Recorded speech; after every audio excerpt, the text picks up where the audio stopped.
Hmm?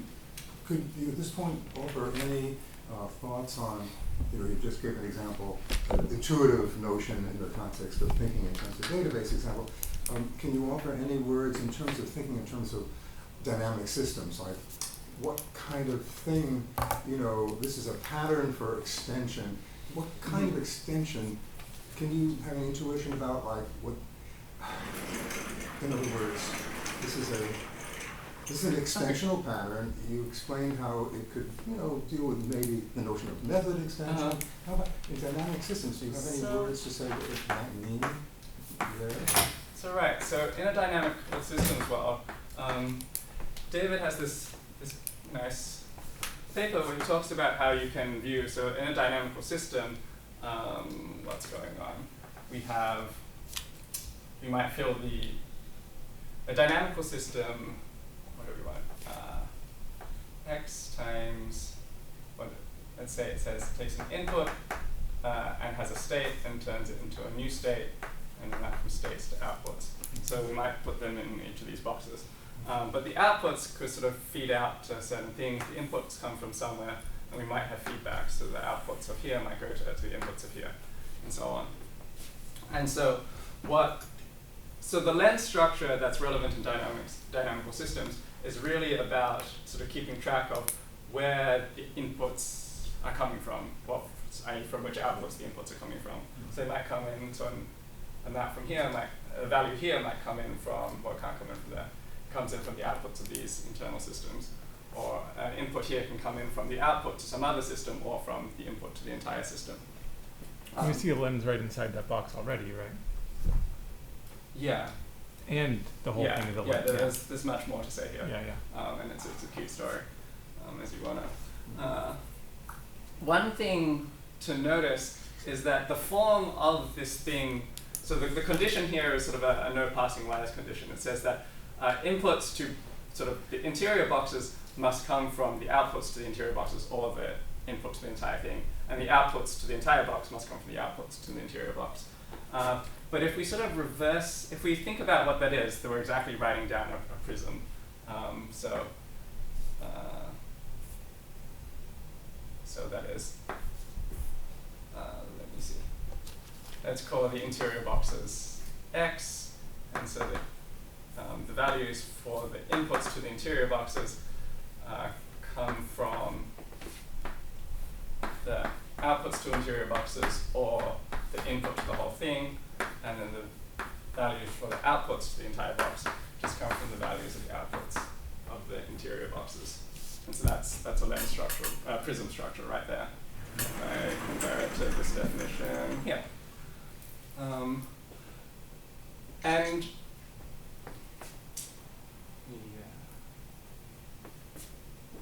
okay, quick drawing I want to draw. I'm not sure whether it'll make sense, but in some ways what we do, we could unfold this, and instead of considering this as a map from sort of the x's to the y's, if we consider it as a map from y's to x's, let me try and do this. So if we have a way of turning y's into y primes, so this is y in and this is y out, and x in to x out. What are the rules for sort of mapping these around? Well, it entirely comes from some sort of ambient product structure. So we're allowed to draw diagrams. Diagrams like this, when we sort of change the role of the x's and the y's, turn into diagrams that look like this, right? Where allowed to, I don't know, let's say the input, what else is the thing that could happen when the input comes straight out? I don't know. So they're just taking advantage of the product structure. That's not supposed to be that, is it? Sorry? What you drew there isn't supposed to be That's not meant to be that, but that's meant, this is a generic thing of this form, and so I guess I could figure out exactly how to draw that in this form, and it would. But the point I want to observe is that you throw away some things. You use the product structure. You use a commutative comonoid, essentially, to duplicate things and throw things away.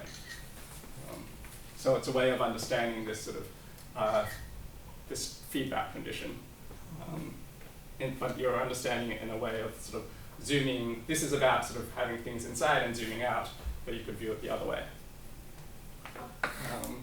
There are some probably philosophical ramifications to thinking that through, but I'm not going to do that right now. Okay, so what I am going to do right now is just provide a general definition of optic in an arbitrary symmetric nodal category. So in a symmetric nodal category, C tensor, I'm going to define optics in C between sort of pairs of objects A prime and B prime to be the coend over objects of C of a map from B to M times A, and a map in C from M times A prime to B prime. Okay. So what does this mean? I can take if I call a map in here L and a map in here R, then I can represent optics by giving you a map L from B to M times A, and a map R from M times A prime to B prime. And what's secretly going on here is that I'm just sort of describing, it's sort of this, optics are wrappers described in two parts.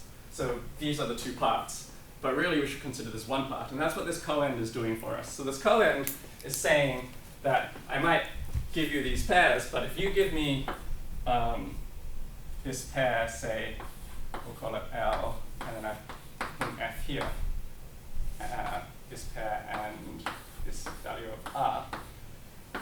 Okay, that's one way to specify an optic. But you could also specify this optic, which is similar, but it puts the F on the other side here. So this is another pair of morphisms. The types will be different, right? There'll be an M here, and there'll be an M prime here. But the point is that this coend says we should consider these two things the same optic. Because really, when you connect the wire, they're exactly the same thing. But again, we've got a way of turning these things into things from here into here, into things from here into here, by sort of doing that thing, but also doing something else in parallel. So there's something about a notion of parallel also that's going, so something happening in parallel to the process that you're sort of expanding, important in this notion, and that's captured in the nodal structure, at least so far. And I'm sure you're going to tell us which of these. Oh, everything. Even prism? Like even with your reverse? A prism is exactly one of these things in, let's say a prism in set is set plus. We should take set even plus. with that reversed build thing, where it happens on the second factor? I'm pretty sure that's the case, but I...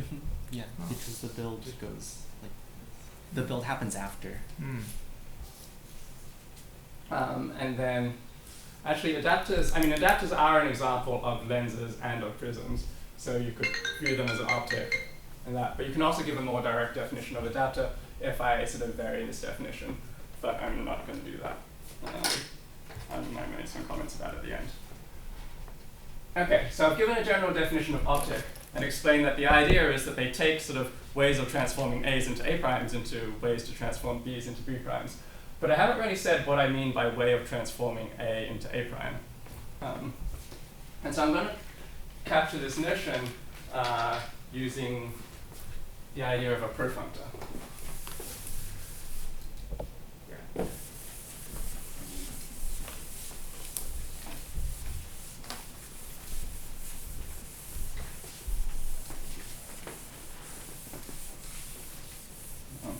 And this is sort of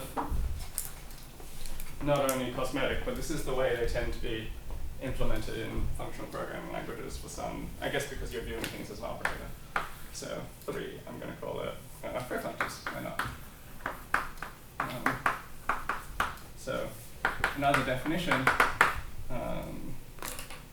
let's say C and D are categories. A profunctor C to D, P, is a functor C op times D to set. Somebody may quibble with that convention too, but it's fine. And so the idea here is that what this functor is doing is it takes a pair of types, A prime, and maps it to sort of the set of ways to transform A's into A primes. This is how we're thinking of a profunctor. So what does the functoriality condition give us?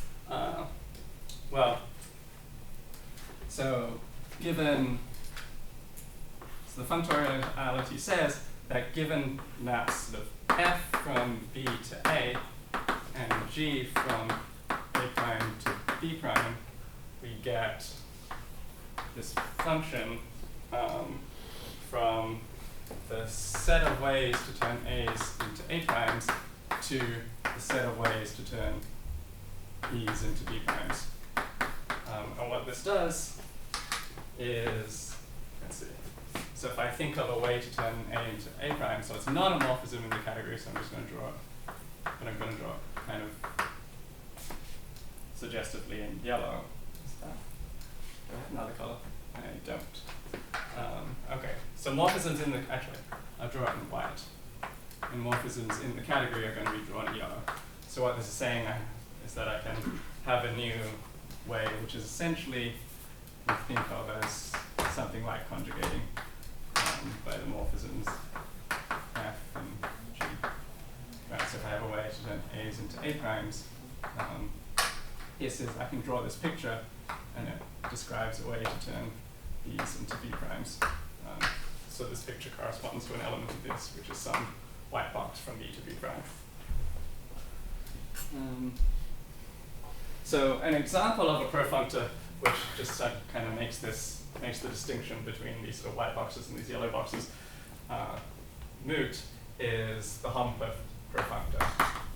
So example, if we have some category C, we always get a functor from C up times C to set, which takes objects A and A prime and maps them to the home set from A to A prime. And this has this sort of conjugation property.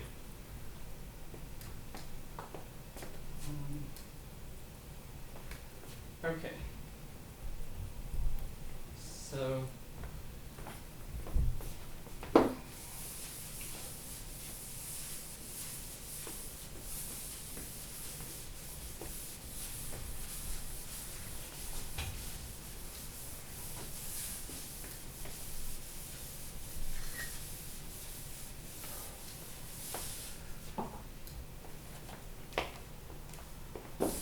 profunctors form a category where the objects are profunctors. They form, I mean, you can compose profunctors in a parallel way, but I just want to talk about profunctors as objects in a way about morphisms between profunctors.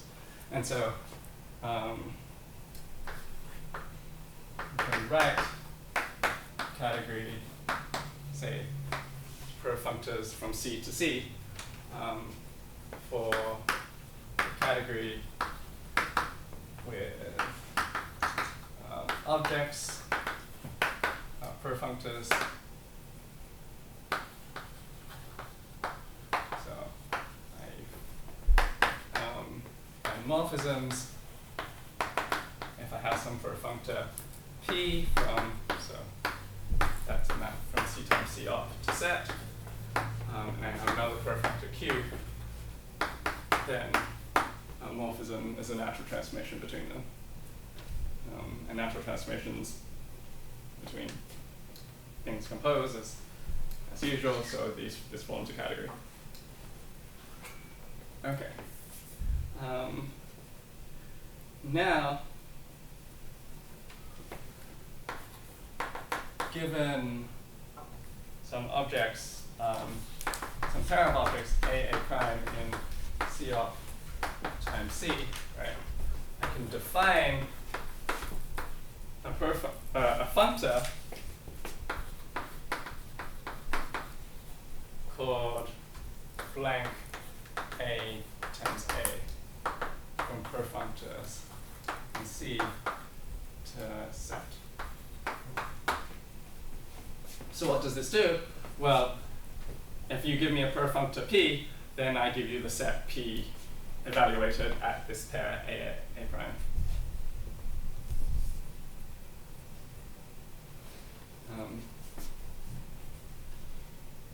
So Very quickly say that again. Okay.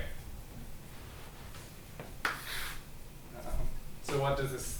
So this functor blank A prime. I'm just composing with the map from Yeah, one. it takes a profunctor P, which is an object of here, and it maps it to a set, and the set is given by P A prime. It's kind of a bit strange. Well, Sorry. isn't A prime a map from 1 to C up times C? Yeah. And you're just composing. Yeah. So that's. I don't know. So if that's helpful. another way of looking at it. I think from 1 to C up. Like, So. yeah. On the so board the- there, you have C up times C. You could draw 1 to the left of it Yeah. in your diagram. Right in front of you. With the natural transformation alpha in it.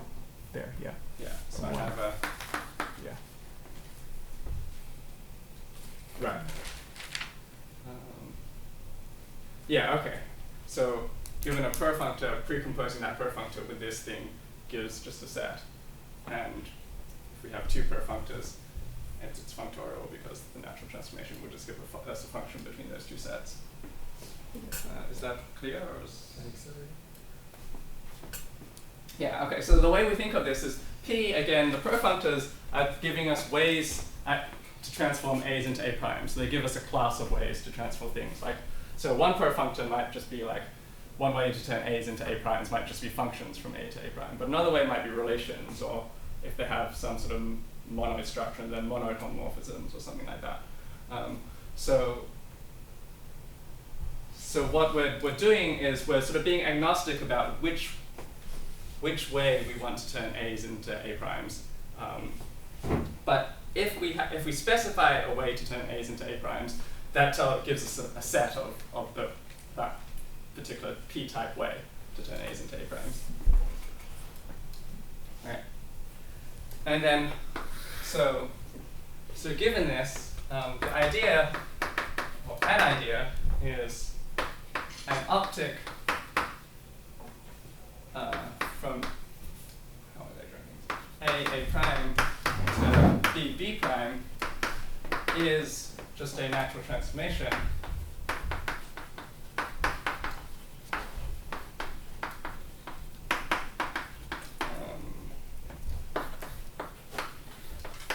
so that takes